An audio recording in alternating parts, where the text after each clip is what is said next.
15ই ফেব্রুয়ারি শনিবার হাওড়া থেকে দুপুর 1টার কুম্ভ এক্সপ্রেস ধরে আমরা চলেছিলাম হরিদ্বারের দিকে। কিন্তু আমাদের লখনৌ চারবাগ স্টেশনেই নেমে পড়তে হয়। এক নিদারুণ অভিজ্ঞতার সম্মুখীন হতে হয় আমাদের। লখনৌ চারবাগ স্টেশনে নেমে আমরা কিছুই বুঝে উঠতে পারছিলাম না কি করব।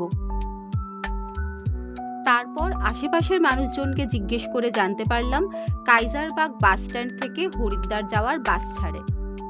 একটুও সময় নষ্ট না করে একটা টোটো ভাড়া করে পৌঁছলাম কাইজারবাগ বাস স্ট্যান্ডে। ওখানে পৌঁছে দেখি উত্তরাখণ্ডের বাসটা ভর্তি হয়ে গেছে। পরবর্তী বাস দুপুর 3টে। আবার হতাশ হলাম। তারপর একটা শেয়ার গাড়িতে আমরা অনেক কষ্টে প্রায় 5.5 ঘন্টা জার্নি করে পৌঁছেছিলাম বারেলি। আসলে সেদিন ট্রেন ছাড়ার আধ ঘন্টা আগে আমাদের কাছে মেসেজ আসে কুম্ভ এক্সপ্রেস পার্শিয়ালি ক্যান্সেলড। অর্থাৎ ট্রেনটার শেষ গন্তব্য ছিল লখনৌ চারবাগ।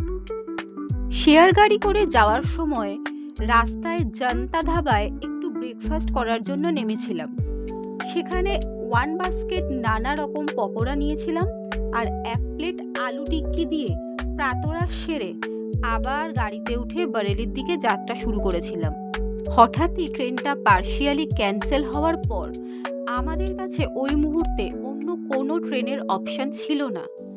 আর আমাদের ট্যুর প্ল্যানের সাথে সাথে সমস্ত জায়গার হোটেলও বুক করা ছিল আগে থেকেই, তাই একটা দিনও আমরা নষ্ট করতে পারতাম না। জার্নিটা লেন্দি ও কষ্টের হলেও হাইওয়ের দুপাশে দৃশ্য দেখতে দেখতে দুপুর 3টের সময় বারেলি পৌঁছেছিলাম।